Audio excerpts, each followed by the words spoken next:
Muito bem.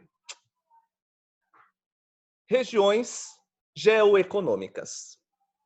É o conteúdo do capítulo 8. Além da divisão regional brasileira, composta por 5 macro-regiões, Sul, Sudeste, Centro-Oeste, Norte e Nordeste, nós temos outra divisão do território nacional. Essa outra proposta de regionalização tem como critérios os aspectos naturais, histórico e principalmente os socioeconômicos. São as chamadas regiões geoeconômicas ou complexos regionais. Muito bem. Grifem na página de vocês, no material de vocês, grifem aí com a sua caneta marca-texto. É um trecho importante, a gente já discutiu a aula passada, mas é bom retomar. Na página 126, pega aí o marca-texto, lá no segundo parágrafo, lá em cima. Grifem esse trecho, ó. As regiões geoeconômicas, também conhecidas como complexos regionais, são uma forma de regionalização proposta pelo geógrafo Pedro Pinchas Geiger. Alguns costumam chamá-lo de Pedro Geiger. Não sei se é assim o jeito correto de falar.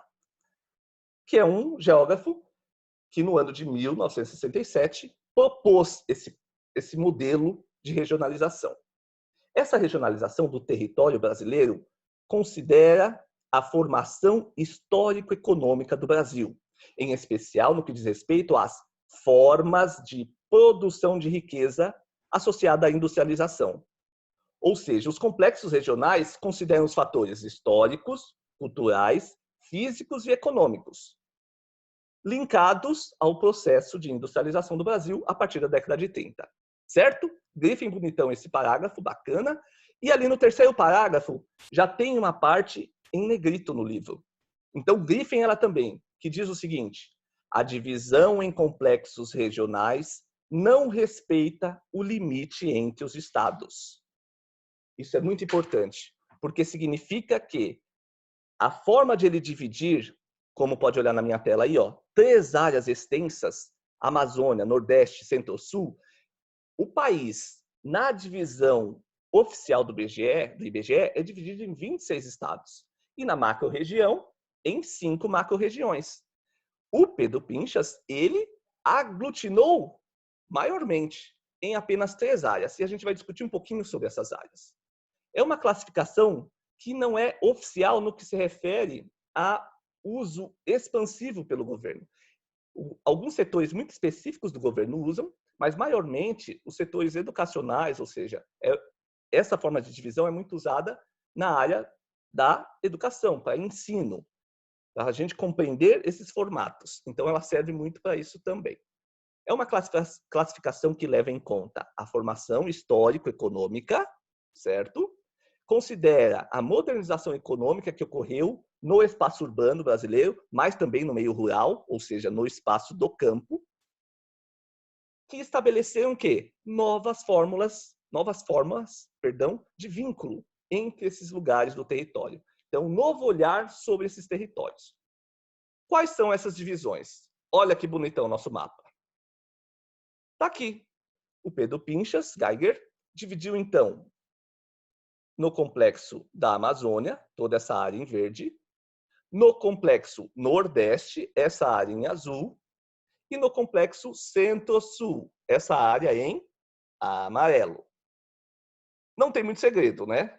Porque quanto menos divisões, mais fácil de memorização, certo? Então, beleza. Complexo da Amazônia. A Amazônia brasileira é o espaço de povoamento mais recente, ainda em estágio inicial de ocupação humana. Claro que a gente está tratando, então, de uma ocupação do urbano para o rural, digamos assim. Porque se a gente considerar os povos nativos, essa área estava ocupada desde sempre, certo? Muito bem. A área está coberta por uma densa floresta com clima equatorial, a gente já aprendeu isso lá nos domínios geomorfoclimáticos, né? Que dificulta o povoamento, Os movimentos migratórios na direção desse complexo regional partem tanto do Centro-Sul como do Nordeste, sendo hoje a região que mais recebe população. As atividades econômicas desenvolvidas são a agropecuária, que é a principal, constitui o setor econômico mais importante, que aí a gente tem essa palavra-chave chamada fronteiras agrícolas, o extrativismo vegetal, a mineração e o setor industrial, com destaque para a zona industrial de Manaus, mas também tem ali Belém, no Pará, que tem um setor industrial muito forte. São as duas cidades principais no que se refere à questão urbana desse complexo geoeconômico, que é o complexo da Amazônia. Grifem lá no texto de vocês, na página 127, lá no segundo parágrafo, olhem lá, no finalzinho do segundo parágrafo. Desde o início da ocupação dessa vasta região brasileira, a Amazônia é considerada um obstáculo natural ao desenvolvimento urbano e industrial. Mesmo assim, não significa que essa área não esteja constantemente sendo apropriada. Tanto é que a gente vai discutir isso um pouquinho para baixo. Olha só. No quarto parágrafo, grifem aí. Apesar de ser o maior complexo regional brasileiro, a Amazônia apresenta os menores índices de povoamento, embora, nos últimos anos, tenha sido a região que mais cresceu em população em todo o país. As maiores densidades populacionais se concentram onde? Em Manaus e Belém, como eu disse, que são as duas cidades que mais receberam incentivos fiscais do governo neste processo de industrialização. Desde aquele ciclo da borracha que a gente viu já na aula passada, que eu estou tomando de forma muito mais sucinta hoje. E aí, vocês podem grifar no quinto parágrafo, que vai falar sobre as fronteiras agrícolas. Acre, Rondônia, Mato Grosso, Tocantins, Pará e Maranhão são áreas conhecidas como fronteiras agrícolas, que nada mais é do que esse desenvolvimento agropecuário voltado à exportação, geralmente do quê? De soja, né? Que está diretamente relacionado a, infelizmente, o desmatamento da Amazônia. Então, esse avanço das fronteiras agrícolas faz com que a derrubada da mata seja numa velocidade crescente. Isso há muitos anos, mas que se intensificou maiormente, então, a partir da década de 30. Tá? Reparem que vocês têm um mapa aí no livro de vocês, e eu estou colocando o mapa aqui na tela também. Esse mapa está falando sobre o quê? No título lá do livro de vocês, na página 127, diz Amazônia, produção de soja 2013. Olha, já fazem 7 anos. Então, isso já está muito mais expressivo. Então, está crescente o processo. Mas nele, a gente já consegue observar o quanto que esse avanço na área do desenvolvimento agropecuário em uma floresta que é chamada de Amazônia Legal, né? Então, uma área da Amazônia, complexo regional amazônico, o quanto que há esse desenvolvimento do agronegócio, principalmente voltado à exportação da soja, certo? Isso é muito expressivo mesmo. Vamos falar então sobre o complexo Centro-Sul, mas antes, vamos voltar para definir melhor o complexo da Amazônia. Olha só, observem que na macro-região do IBGE, que é oficial, a região norte, o Mato Grosso aqui, ó, bonitão, acompanha o meu mouse, ele não faz parte da região norte. Ele faz parte da região centro-oeste.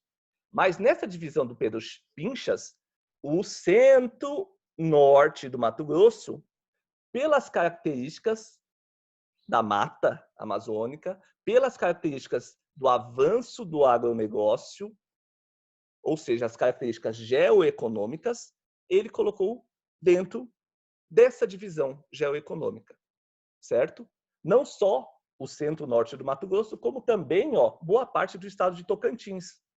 Que aí tudo bem, né? Tocantins já faz parte do norte mesmo.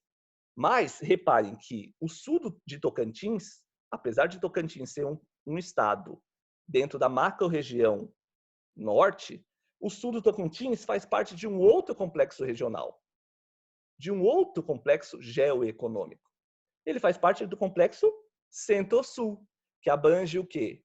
Todos os estados do sul, boa parte dos estados do Sudeste e uma grande parte também do Centro-Oeste. No entanto, o Centro-Sul perde um pedaço do Mato Grosso para a divisão regional da Amazônia, geoeconômica. Não esqueçam, não confundam. E reparem que o Nordeste, aqui em azul, né, boa parte do Nordeste compreende o quê? A região do Complexo Regional Nordeste. O Pedro Pinchas também chamou de Nordeste. No entanto, reparem que o Maranhão, ó, metade do Maranhão faz parte do Complexo Regional Amazônico, ou seja, do Complexo Geoeconômico da Amazônia. E a outra parte do Maranhão pertence ao Complexo do Nordeste.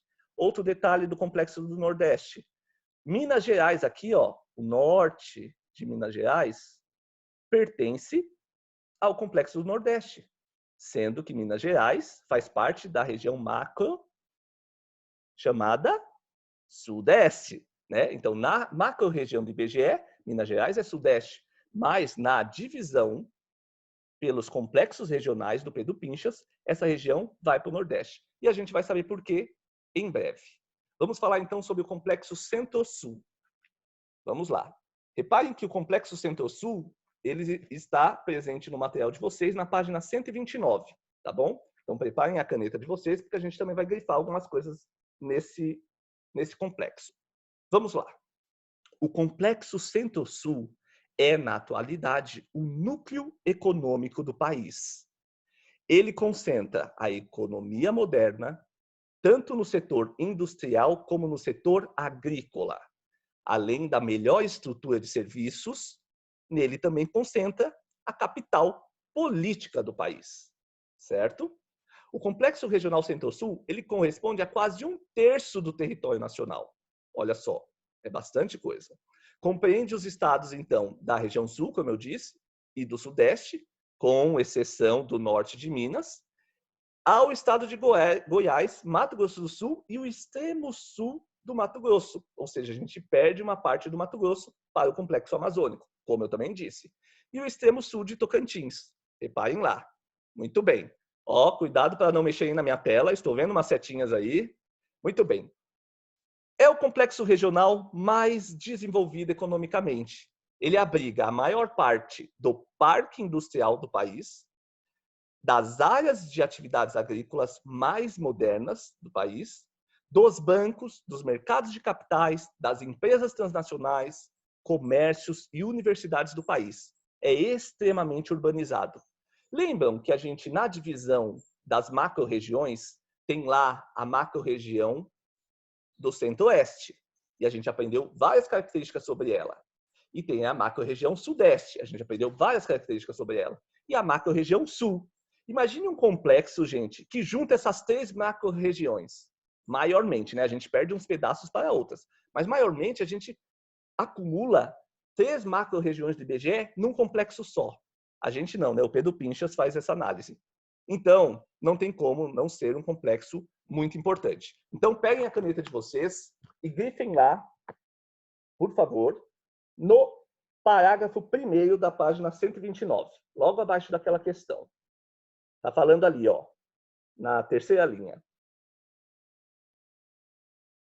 Como a maior parte das regiões definidas pelo IBGE, como a Sudeste e a Centro-Oeste e a totalidade da região Sul, além de pequenas áreas da região Norte e Nordeste. Isso é o que engloba a região do território brasileiro chamada Complexo Centro-Sul. No segundo parágrafo, no meio do parágrafo, grifem ali, ó, São Paulo e Rio de Janeiro. Por quê? Porque são as 2 cidades mais importantes desse complexo, certo? Por quê? Nelas é que estão, como a gente já aprendeu, nas macro-regiões, falando do Sudeste, a gente aprendeu que nessas cidades se concentra, então, o Centro de Pesquisa e Desenvolvimento do país, a gente falou até do ITA e etc., concentram-se as maiores empresas geradoras de empregos e de mercado consumidor. E aí, grifem, pessoal, no finalzinho do segundo parágrafo, o Complexo Centro-Sul é o mais populoso dos complexos regionais. Claro, se estão concentradas as maiores cidades, quer dizer que ele tem a maior densidade demográfica entre os outros 2 complexos. Certo? Grifem também ali no terceiro parágrafo, ó. O Centro-Sul tem características industriais, que são serviços vinculados à tecnologia, e aí a uma agricultura moderna, nos locais mais próximos de São Paulo e do Rio de Janeiro, considerados como centrais. Então, são cidades consideradas centrais no que se refere a esses aspectos industriais e também de agricultura modernizada, certo? E aí nós temos também as periferias desenvolvidas. O que é isso? São esses outros espaços em volta dessas grandes cidades que têm uma menor importância econômica em relação ao centro, mas que também é extremamente importante para esse complexo. Por exemplo, as regiões do sul do país. Tá? Dentro desse complexo, ela tem a sua importância, mas em relação a essas duas grandes cidades, elas têm uma menor importância econômica. Certo? Grifem agora as duas últimas linhas do quarto parágrafo, para terminar essa página. Olha lá. Desenvolvimento de suas produções agropecuárias atualmente presentes na agroindústria. Que regiões são essas? São as regiões que o parágrafo diz que são uma parte que corresponde aos estados de Goiás, Mato Grosso do Sul, Distrito Federal, além de parte do sudeste do Tocantins, parte sul do Mato Grosso, sul do Maranhão, sul do Piauí e oeste da Bahia. Elas foram inseridas dentro desse complexo por quê? Porque nessas áreas estão presentes de forma muito expressiva a agroindústria. Ou seja, para além dessa produção agropecuária, existe esse beneficiamento desses produtos agropecuários, transformando esses produtos numa grande indústria. Então, por isso que a gente diz esse termo de agroindústria. Correto? Vamos falar então um pouco sobre o complexo Nordeste. Gente, o Nordeste foi o polo econômico mais rico do país. Dá para acreditar? Na época, é claro, da América Portuguesa. Ou seja, com base na monocultura da cana-de-açúcar, lembra que a gente já aprendeu em história? Pois é. E usando o trabalho escravo, então na época ainda do processo de escravidão, que demorou muitos anos nesse país, para a gente deixar de ser um país escravista, né? Então, toda essa indústria escravocrata, a gente pode chamar assim, tornou essa região, naquela época, um polo econômico, certo? Muito bem. Já no século XX, essa região tornou-se economicamente problemática. Por quê? Houve um forte excedente populacional, exatamente por esses problemas que foram advindos naquela região, e as migrações dos nordestinos passaram a ficar muito expressivas para outras regiões, principalmente região sudeste. Então, tiveram vários ciclos migratórios de nordestinos para várias regiões do país, principalmente sudeste, mas muitos também para o centro-oeste e norte, em se tratando de macro-regiões, certo? Por quê? Para fugir da pobreza, né? Então, grifem, por favor, lá na página 130 de vocês, que fala sobre o Complexo do Nordeste, o segundo parágrafo.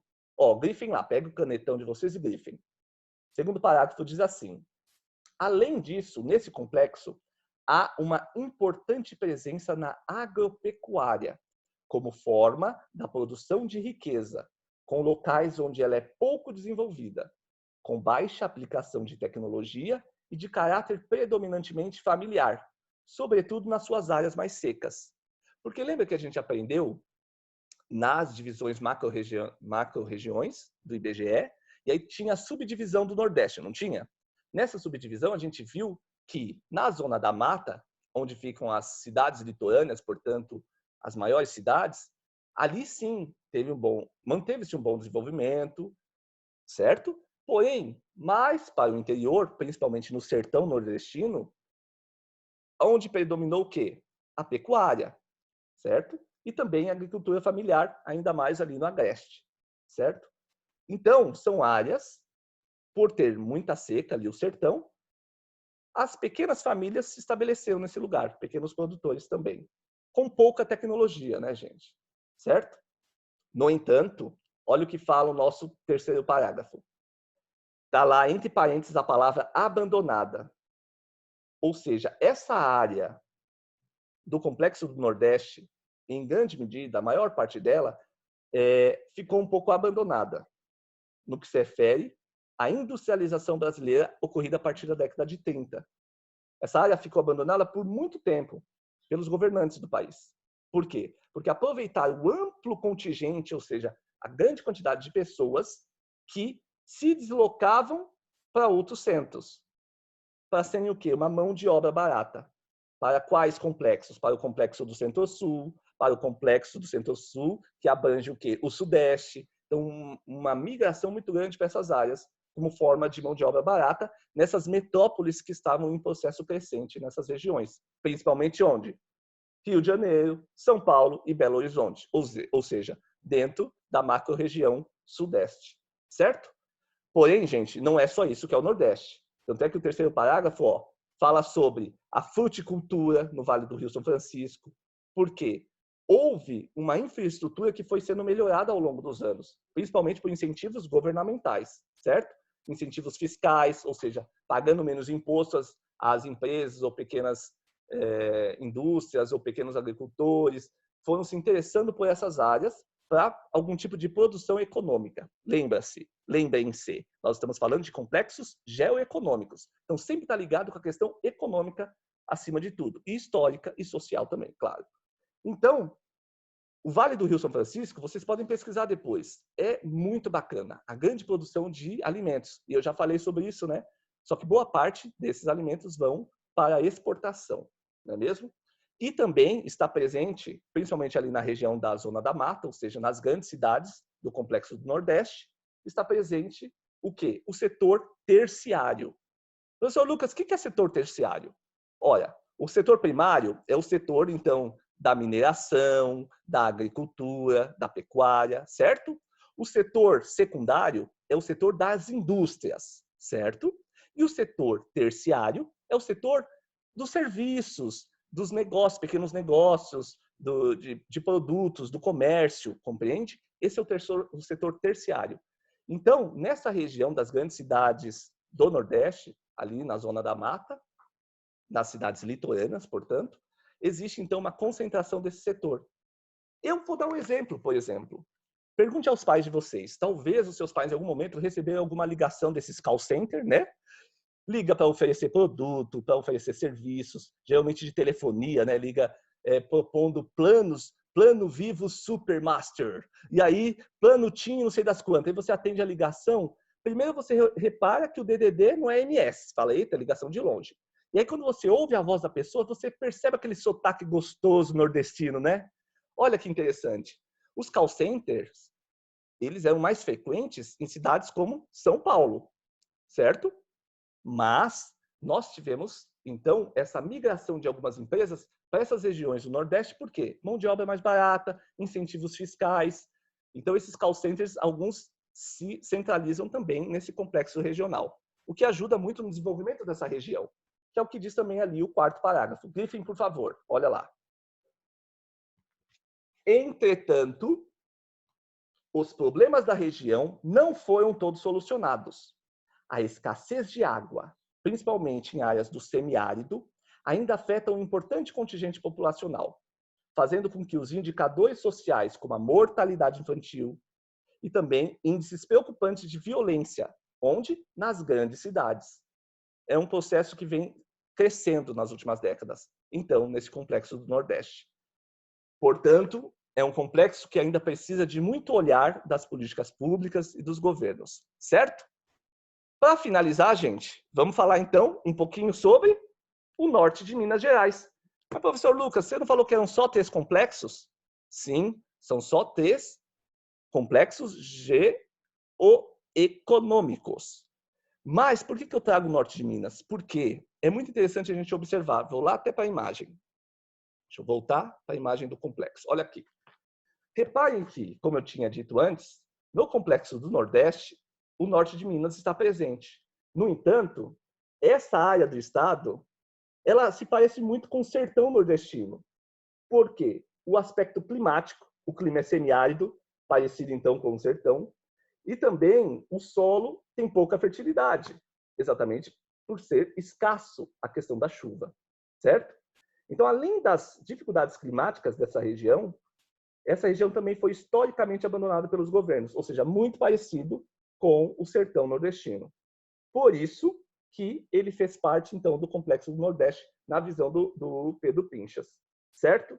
Os níveis de desnutrição e desemprego são altíssimos nessa região. Então, por mais que a gente fale, nossa, mas Minas Gerais, ela está dentro da macro-região Sudeste, que é a macro-região mais rica, mais poderosa do Brasil. Mas existe o norte ali de Minas, que não é assim. Que as características geoeconômicas dele são semelhantes às características geoeconômicas do sertão nordestino. Por isso, o Pedro Pinchas colocou essa região dentro do Complexo do Nordeste. Certo? Isso foi importante destacar, porque vocês não podem perder isso de vista. Beleza, pessoal? Este foi o conteúdo, então, da aula de hoje, Complexos Geoeconômicos. Gostaria de lembrar vocês que nós estamos aprendendo nessas últimas aulas essas diferentes formas de regionalização. Então, a gente não pode perder de vista que, se são diferentes, tem coisas diferentes para analisar, mas também tem coisas iguais. Por quê? Se eu estou falando de regionalizar, eu estou falando de agrupar coisas em comum. Então, vocês percebem as coisas em comum que o Pedro Pinchas agrupou? Que são diferentes das coisas em comum que o Ab Saber agrupou nos complexos geomorfoclimáticos. Certo? Muito bem. Vamos conversar mais isso na nossa próxima aula. Eu vou só interromper a gravação, porque a gente pode continuar conversando nesse finalzinho de aula, tá bom?